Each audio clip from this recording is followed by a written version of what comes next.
नमस्कार दोस्तों, study with Rahul YouTube channel पर आपका स्वागत है। आज की क्लास में हम उत्तर प्रदेश के कृषि और फसलों का अध्ययन करेंगे। उत्तर प्रदेश के जो कृषि संस्थान हैं उनको देखेंगे और उसके बाद में उत्तर प्रदेश के जो कृषि विश्वविद्यालय हैं उनका अध्ययन करेंगे। आपको शुरू से लेके लास्ट तक इस वीडियो में बने रहना है। लास्ट में यदि आपको वीडियो पसंद आती है तो वीडियो को लाइक कीजिए, सब्सक्राइब कीजिए और शेयर कीजिए। आइए, जैसा कि आप जानते हैं, उत्तर प्रदेश के कृषि संस्थान एवं विश्वविद्यालय, इसमें देखते हैं सबसे पहले उत्तर प्रदेश का कृषि अनुसंधान परिषद। तो क्लास जो कृषि अनुसंधान परिषद है उत्तर प्रदेश का, वो लखनऊ में स्थित है। उत्तर प्रदेश कृषि अनुसंधान परिषद कहाँ पर है? ये लखनऊ में है। केंद्रीय कृषि वानिकी अनुसंधान केंद्र कहाँ पर है? ये झांसी में है। केंद्रीय कृषि वानिकी, अगर कृषि वानिकी का केंद्र पूछेगा अनुसंधान, तो ये कहाँ पर हो जाएगा? झांसी में हो जाएगा। भारतीय गन्ना अनुसंधान संस्थान कहाँ पर है? ये लखनऊ में है। अगर पूछता है परिषद, तो ये कहाँ पर हो जाएगा हमारा? शाहजहाँपुर में। देखिए, भारतीय गन्ना अनुसंधान संस्थान लखनऊ में है और गन्ना परिषद कहाँ पर है? शाहजहाँपुर में स्थित है। भारतीय दलहन अनुसंधान संस्थान ये कहाँ पर है? कानपुर में। दालों के लिए कहाँ पर है? भारतीय दलहन अनुसंधान संस्थान कहाँ पर हो जाएगा? ये कानपुर में स्थित है ये। उसके बाद देखते हैं क्लास, भारतीय सब्जी अनुसंधान संस्थान कहाँ पर है? ये वाराणसी में। सब्जी के लिए कहाँ पर है? ये वाराणसी में हो जाएगा। केंद्रीय उपोष्ण बागवानी संस्थान कहाँ पर है? ये लखनऊ में है। केंद्रीय उपोष्ण बागवानी संस्थान कहाँ पर है? ये लखनऊ में स्थित है। भारतीय चारागाह एवं चारा अनुसंधान संस्थान कहाँ पर है? ये झांसी में है। चारागाह एवं चारा अनुसंधान संस्थान कहाँ पर हो जाएगा? ये झांसी में स्थित है ये। पान प्रयोग एवं प्रशिक्षण केंद्र कहाँ पर है? ये महोबा में है। पान का प्रयोग और प्रशिक्षण केंद्र कहाँ पर है? ये महोबा में स्थित है ये। राजकीय उतक संवर्धन प्रयोगशाला, यानी उतक की प्रयोगशाला कहाँ पर है? ये लखनऊ में है। इस पॉइंट को भी क्लास आपको याद रखना है। उत्तर प्रदेश गन्ना अनुसंधान परिषद अभी हमने बताया था। गन्ना अनुसंधान परिषद कहाँ पर है? ये शाहजहाँपुर में स्थित है ये। आइए, केंद्रीय आलू अनुसंधान संस्थान क्षेत्र कहाँ पर है? ये मेरठ में है। केंद्रीय आलू अनुसंधान संस्थान क्षेत्रीय केंद्र कहाँ पर है? ये मेरठ में स्थित है। आइए, इन सभी पॉइंट को एक बार रिवीजन कर लेते हैं। अभी हमने चारागाह एवं चारा अनुसंधान पढ़ा था, तो ये कहाँ पर था? झांसी में था ये। चारागाह एवं चारा अनुसंधान संस्थान कहाँ पे था? ये झांसी में था। भारतीय सब्जी अनुसंधान संस्थान कहाँ पे था? ये तो सब्जी का था वाराणसी। और दलहन के लिए कहाँ था? भारतीय दलहन अनुसंधान संस्थान, तो ये कानपुर में था। भारतीय गन्ना अनुसंधान, गन्ने के दो थे। गन्ना अनुसंधान संस्थान कहाँ पे है? ये लखनऊ में है।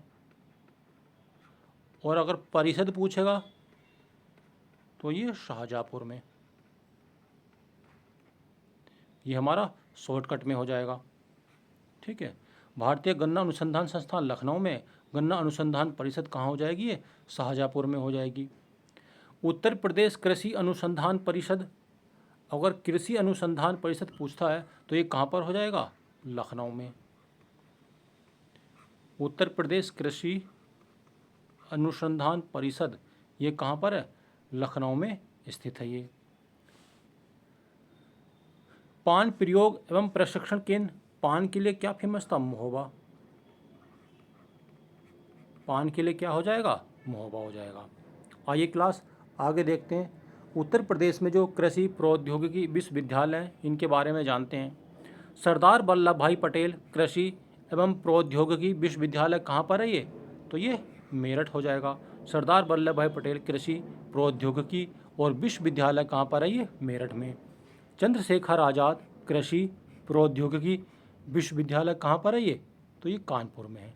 चंद्रशेखर आज़ाद के लिए कहाँ पर था कृषि विश्वविद्यालय? कानपुर में। और सरदार वल्लभ भाई पटेल के लिए कृषि प्रौद्योगिक विश्वविद्यालय कहाँ पर है? ये मेरठ में स्थित है। ये इन दोनों को, तीनों को याद करना बहुत ही आसान है। आपको याद रखना है आचार्य नरेंद्र देव कृषि प्रौद्योगिक विश्वविद्यालय, ये अयोध्या फैजाबाद में हो जाएगा। और बादा कृषि एवं प्रौद्योगिक विश्वविद्यालय, ये बादा में ही है। बादा के नाम से ये बादा में ही हो जाएगा। बादा कृषि एवं प्रौद्योगिक विश्वविद्यालय, ये बादा में। रानी लक्ष्मीबाई केंद्रीय कृषि विश्वविद्यालय कहाँ पर है? ये झांसी में है। रानी लक्ष्मीबाई केंद्रीय कृषि विश्वविद्यालय कहाँ पर हो जाएगा? ये झांसी में। सरदार वल्लभ भाई पटेल का भी हमने आपको बताया था, सरदार वल्लभ भाई पटेल कृषि एवं प्रौद्योगिकी विश्वविद्यालय मेरठ में है। और चंद्रशेखर आज़ाद कृषि एवं प्रौद्योगिकी विश्वविद्यालय कहाँ पर है? ये कानपुर में है। आइए फसल चक्र और उसकी प्रमुख फसलों को देख लेते हैं अब हम।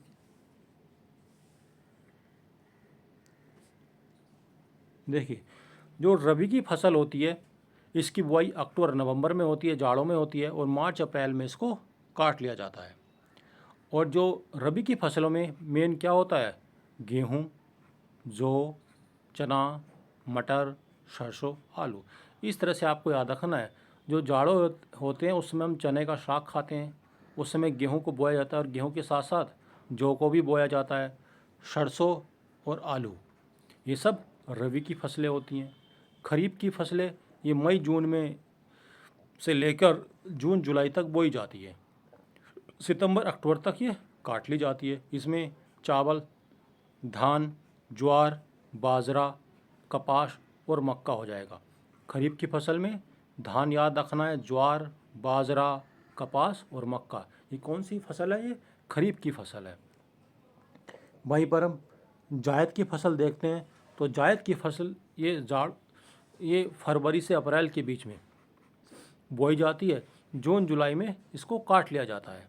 इसके अंदर खरबूजा, तरबूज, ककड़ी और सब्जियां आ जाएंगी। ये तो कौन सी फसलें हैं? ये जायद की फसलें हैं। देखिए, फल उत्पादन में कौन सा ज़िला सबसे महत्वपूर्ण है, इसके बारे में हम जानते हैं। अगर हम आम की बात करते हैं तो आम के लिए सबसे ज़्यादा फेमस कौन सा है? लखनऊ में है। उसके बाद सीतापुर, वाराणसी, सहारनपुर। सहारनपुर में रसीले फलों के लिए ये जाना जाता है। सहारनपुर रसीले फलों के लिए ये जाना जाता है। जो नवाब ब्रांड है उसमें किस्में हैं? दशहरी है, चौसा और लंगड़ा है। आंवले के लिए फेमस कौन सा ज़िला है? प्रतापगढ़। सबसे अधिक यहाँ पर उत्पादन होता है आंवले का। अमरूद के लिए सबसे अधिक फेमस कौन सा है? प्रयागराज। इसको आपको याद रखना है। अमरूद के लिए इलाहाबादी सफ़ेदा और ललित अमरूद जो है ये सबसे ज़्यादा फेमस है। अमरूद प्रयागराज, आंवला प्रतापगढ़, आम लखनऊ हो जाएगा। सहारनपुर रसीले फलों के लिए फेमस है। यहाँ पर जो नवाब ब्रांड है इसमें जो किस्में आती हैं दशहरी, चौसा और लंगड़ा। आइए और देखते हैं आगे। केला, केले की बात करते हैं। यह कौशाम्बी, प्रयागराज और वाराणसी। केला कहाँ का फेमस है? कौशाम्बी, प्रयागराज और वाराणसी का। लीची सहारनपुर और मेरठ। लीची कहाँ का है? सहारनपुर और मेरठ के लिए। उसके बाद कुछ और फलों को देख लेते हैं हम। संतरा यहाँ पर सहारनपुर। उसके बाद लीची भी कहाँ की फेमस है? उत्तर प्रदेश में सहारनपुर की है ये। उसके बाद पपीता, ये उन्नाव हो जाएगा। आलू, आलू में उत्तर प्रदेश का कौन सा स्थान है? प्रथम स्थान है यहाँ पर। आलू अनुसंधान केंद्र कहाँ पर है? तो आलू अनुसंधान केंद्र हो जाएगा ये मेरठ में हो जाएगा। आलू अनुसंधान केंद्र कहाँ पर है? मोतीपुरम, मेरठ में ये स्थित है। अफीम फैक्ट्री ये गाजीपुर में है। और सबसे बड़ा उत्पादक जिला कौन सा है? बाराबंकी है। अफीम की फैक्ट्री के लिए पूछता है तो गाजीपुर। और सबसे बड़ा उत्पादक जिला कौन सा हो जाएगा उत्तर प्रदेश का? तो बाराबंकी। पुष्प इत्र के लिए कन्नौज फेमस है ये। राजकीय खाद्य प्रसंस्करण संस्थान कहाँ पर है ये? लखनऊ में है। राजकीय खाद्य प्रसंस्करण संस्थान कहाँ पर हो जाएगा? लखनऊ में स्थित है। राष्ट्रीय जैव उर्वरक विकास केंद्र कहाँ पर है ये? राष्ट्रीय जैव उर्वरक जो विकास केंद्र है ये कहाँ पर हो जाएगा? गाजियाबाद में स्थित है ये। वहीं पर हम बात कर लेते हैं जो राज्य कृषि नीति आई थी 2013 में आई थी ये। कृषि क्षेत्र में 5.1% की वृद्धि दर का इसमें लक्ष्य था। राज्य कृषि नीति कब आई थी उत्तर प्रदेश में? 2013 में आई थी ये। उसमें जो कृषि क्षेत्र में 5.1% वृद्धि दर का लक्ष्य था। वहीं पर हम ऑपरेशन फ्लड की बात करते हैं तो ऑपरेशन फ्लड का संबंध किससे था? दूध उत्पादन में वृद्धि था। इसका जो 3 चरण थे 1970-71 से लेके 1996 तक था ये। ठीक है। सबसे पहले जो अगर हम 3 चरणों की बात कर लेते हैं तो पहले था 1970 से लेके 71 तक था। दूसरा 1981 से लेके 1900, ये पहला चरण था, ये दूसरा चरण था। वहीं पर हम तीसरा चरण की बात कर लेते हैं तो जो तीसरी नीति आई थी ये 1985 से लेके 1996 के बीच आई थी और ये 1996 तक थी ये। तो याद रखना, पहली 1970 में, दूसरी 1981 में और तीसरी 1985 में ये दूध नीतियाँ आई थी ये। उत्तर प्रदेश दूध नीति कब आई थी? 2018 में आई थी ये। 7 जून 2018 से इसको लागू किया गया था। आइए हम बात कर लेते हैं सोनभद्र से कौन कौन से ज़िले अपनी सीमा लगाते हैं। यदि हम सोनभद्र की बात करते हैं तो सोनभद्र के साथ में छत्तीसगढ़, ये सोनभद्र हो जाएगा, ये छत्तीसगढ़, ये झारखंड, और उसके बाद अपनी सीमा कौन लगाता है? यहाँ पर बिहार लगाता है और मध्य प्रदेश। ये चारों जो राज्य हैं सोनभद्र के साथ अपनी सीमा लगाते हैं। आपको ये बताना है क्लास, नेपाल के साथ उत्तर प्रदेश के कौन से ज़िले अपनी सीमा लगाते हैं? तो नेपाल के साथ जो सीमा लगाते हैं अपनी, लखीमपुर खीरी, उसके बाद कौन सा हो जाएगा? सबसे पहले आएगा पीलीभीत,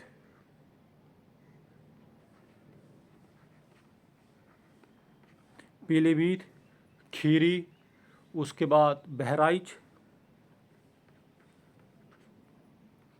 श्रावस्ती,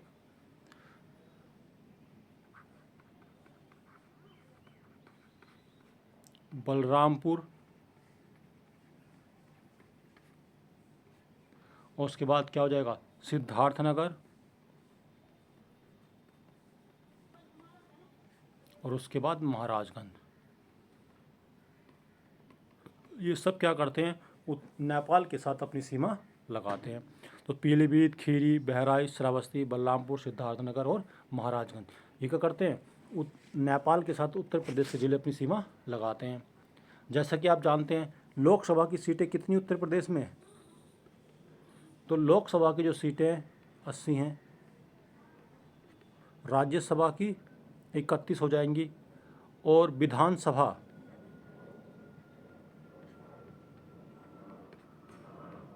ये 100 हो जाएंगी, और विधान परिषद की कितनी हो जाएंगी? तो उत्तर प्रदेश में ये कितनी सीटें हैं? विधानसभा की 403 सीटें हैं ये, और विधान परिषद की 100 सीटें हो जाएंगी। तो इस पॉइंट को क्लास आपको याद रखना है। आपको ये बताना है उत्तर प्रदेश की जो राजधानी थी वो कहाँ पर थी। ठीक है, देखिए सबसे पहले उत्तर प्रदेश को जो आगरा राजधानी बनाया गया था, उसके बाद बनाया गया था प्रयागराज, उसके बाद लखनऊ और फिर लखनऊ। आगरा को कब राजधानी बनाया गया था? 1836 में। प्रयागराज को 1858 में। लखनऊ को 1921 में बनाया गया था, लेकिन इसको आंशिक राजधानी बनाया गया था। कैसे राजधानी बनाया था? आंशिक। और 1935 में लखनऊ को पूर्णतः राजधानी बना दिया गया था। क्लास, यदि यह पॉइंट आपको समझ में आते हैं तो वीडियो को लाइक कीजिए, सब्सक्राइब कीजिए और शेयर कीजिए।